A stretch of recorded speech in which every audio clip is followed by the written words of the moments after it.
नमस्कार, deep the knowledge world में मैं पुरुषोत्तम गुप्ता आप सभी लोगों का स्वागत करता हूं।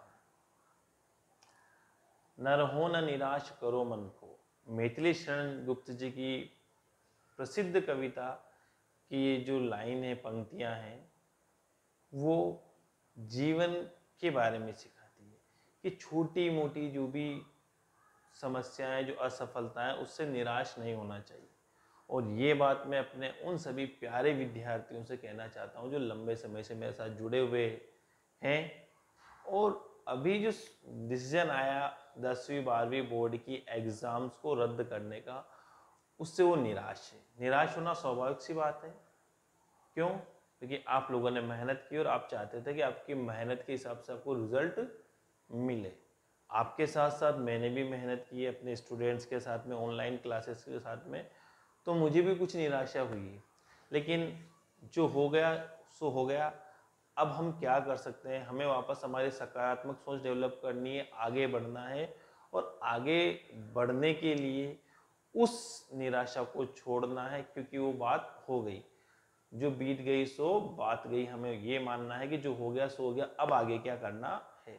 तो आगे बहुत सारे स्टूडेंट्स की मेरी पहले भी बात हुई और अभी भी कुछ मैसेज आए हैं कि सर पीटीटी या बीएसटीसी की आप तैयारी करवा दीजिए।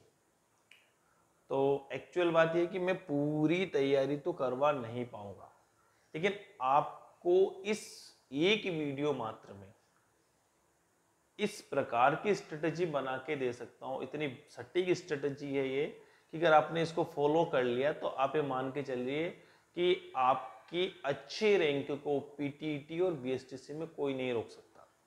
ये मेरे खुद के ऊपर आजमाया हुआ है। मैंने खुद ने इस ट्रिक से तैयारी की है। इसके बाद मेरी शादी होने के बाद मेरे मैसेज को भी मैंने इसी ट्रिक से तैयारी करवाई और कई सारे स्टूडेंट्स को इस ट्रिक से तैयारी करवाई है और सभी का रिजल्ट बहुत शानदार रहा है।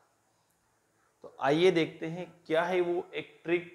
इस एकमात्र वीडियो में जो आपको ट्रिक्स बताई जाएगी, जो स्ट्रेटजी बताई जाएगी, उसको अगर आपने फॉलो कर लिया तो आप ये मान के चलिए आपकी बहुत बहुत अच्छी रैंक इसमें आने वाली है और जो कॉलेज आप चाहेंगे वो कॉलेज आपको मिल सकता है।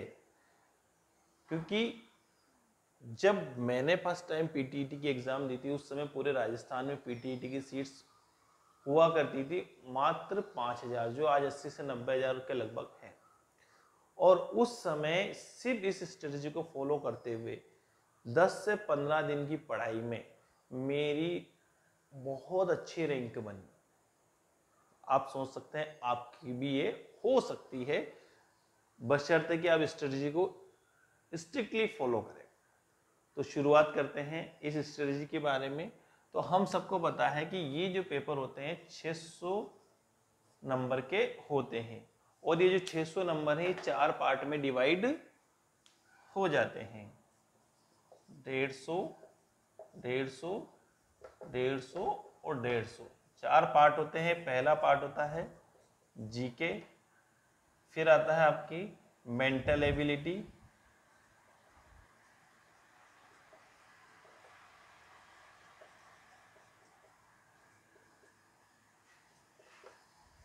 थर्ड आता है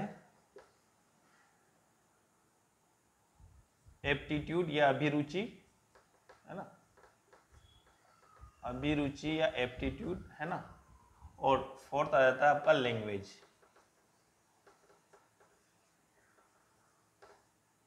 हिंदी या इंग्लिश, दोनों में से एक आपको चूज करनी होती है।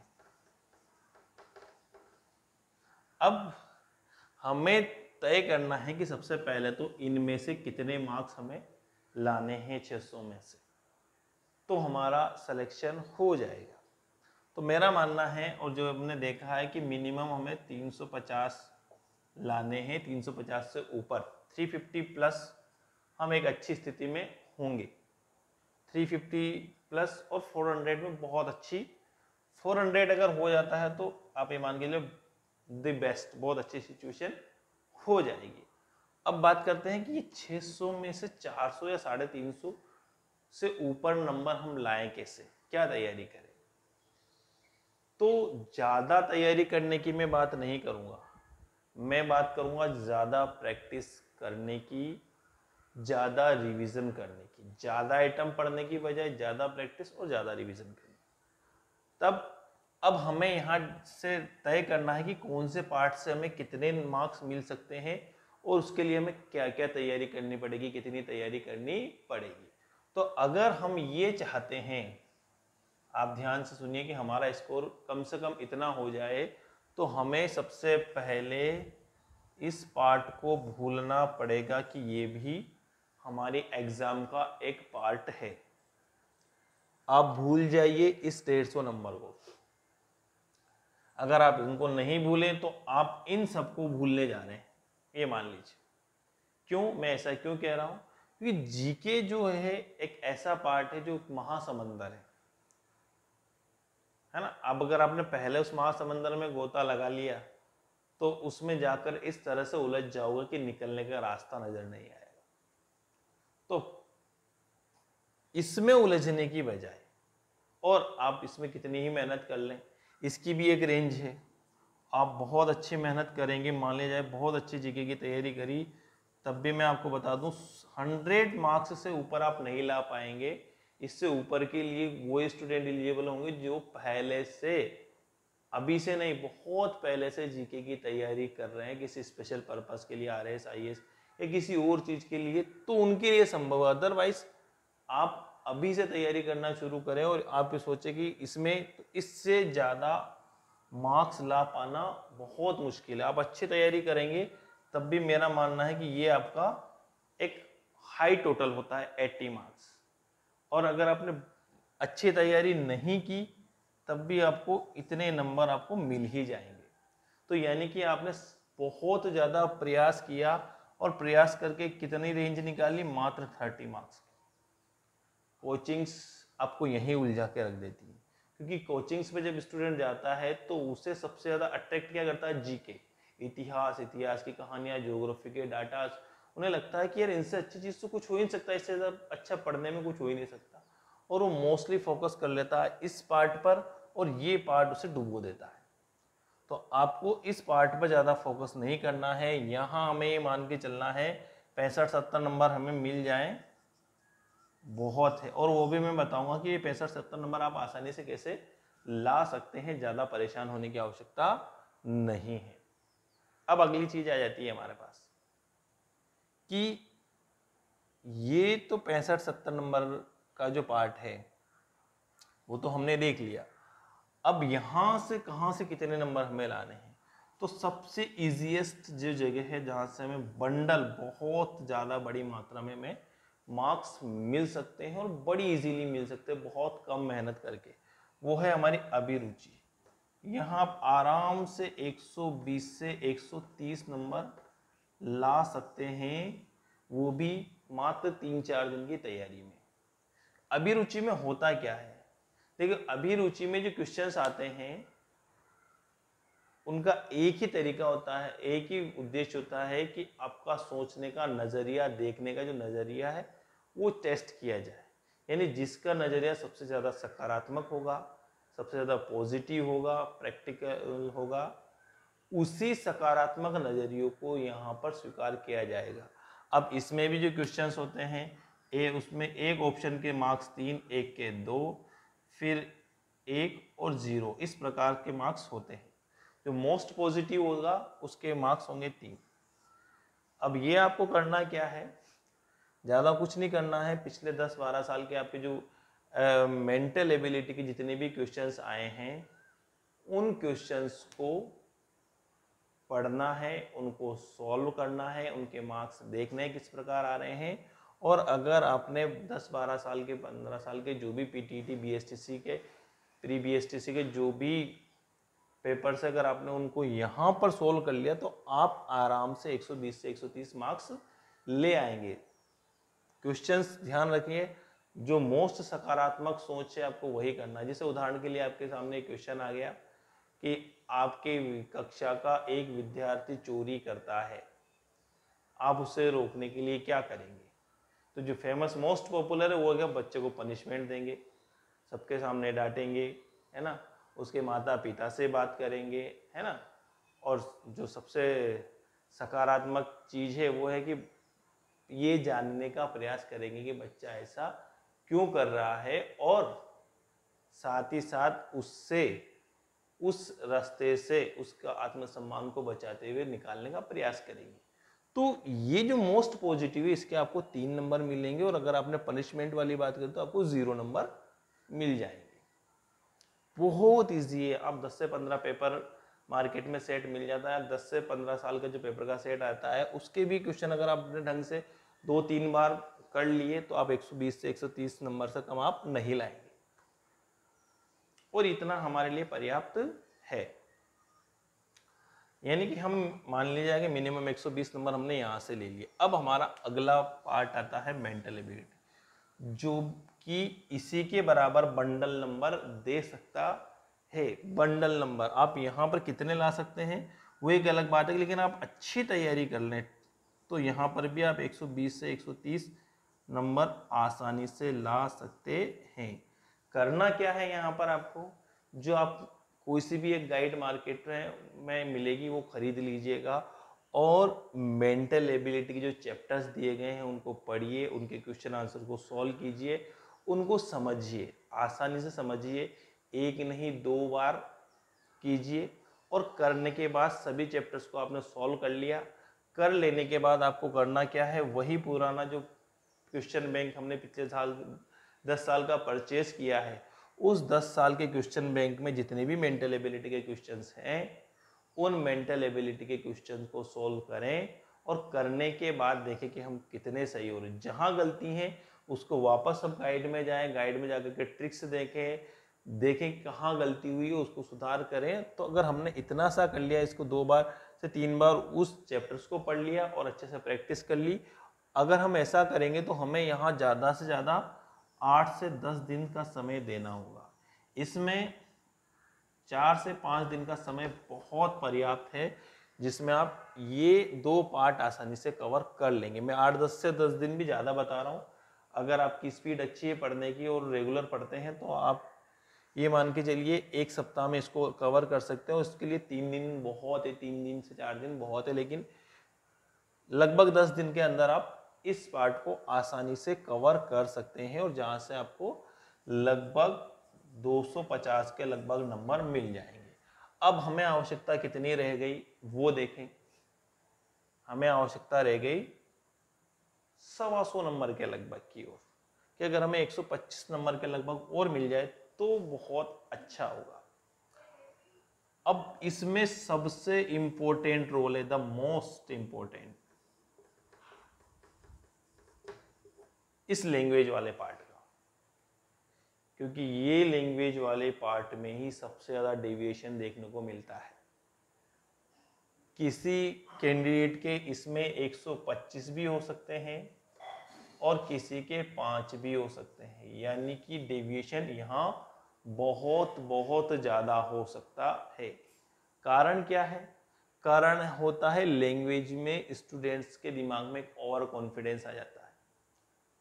चीजों को समझने पढ़ने की बजाय स्टूडेंट जब गाइड खोल के देखता है, कोचिंग पे देखता है, पढ़ता है, सुनता है, नोट्स देखता है, तो उसे लगता है कि इसमें कोई ज़्यादा खास चीज़ नहीं, हिंदी तो मेरी मातृभाषा है, मैं बचपन से पढ़ता आया हूँ, एग्जाम में ऑप्शन देख करके मैं टिक कर दूंगा, है ना। मैं मोस्टली हिंदी होती इसलिए मैं हिंदी की बात करी, इंग्लिश के साथ भी लगभग वही चीज़ है, लेकिन यहीं पर सबसे बड़ी गलती हो जाती है, क्योंकि यहाँ पर माइनर मिस्टेक्स की संभावना बहुत बहुत ज़्यादा होती है, और जैसे आपने माइनर मिस्टेक की, गलत की, आपके 3 की जगह मार्क्स हो गए 0।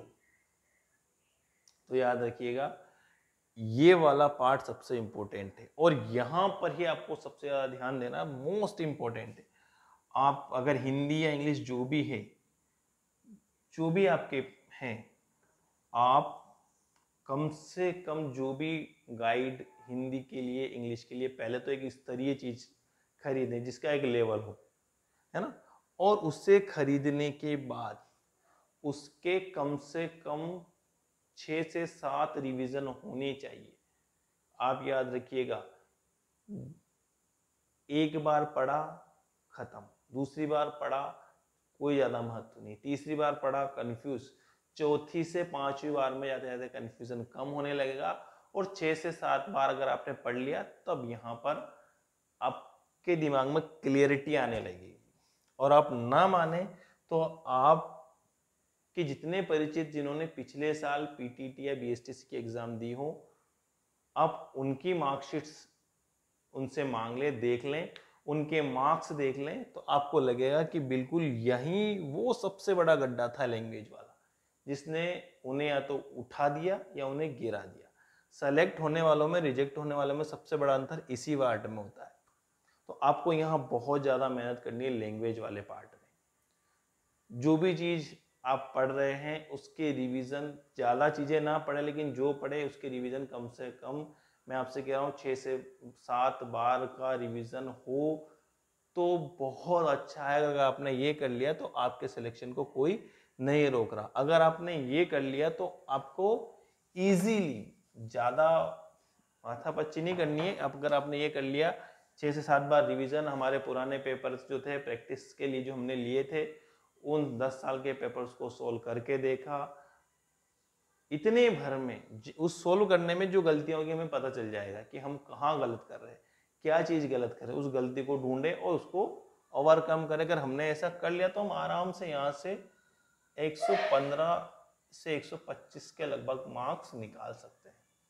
तो आप देखिए, हमने 250 में 115 नंबर और ऐड कर लिए, 115 भी ज़्यादा है तो चलो 100 ही और ऐड कर लिए, तो हमें यहाँ बड़ी आसानी से हमारा जो 350 का प्राइमरी टारगेट था वो हमें मिल जाता है, अचीव हो जाता है।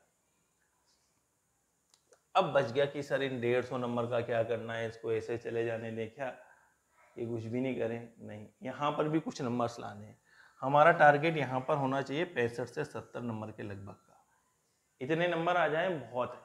तो अब हमें करना क्या है, जब हमारी ये सारी प्रिपरेशंस कंप्लीट हो गई तब हमें इस जीके वाले पार्ट पर जाना है।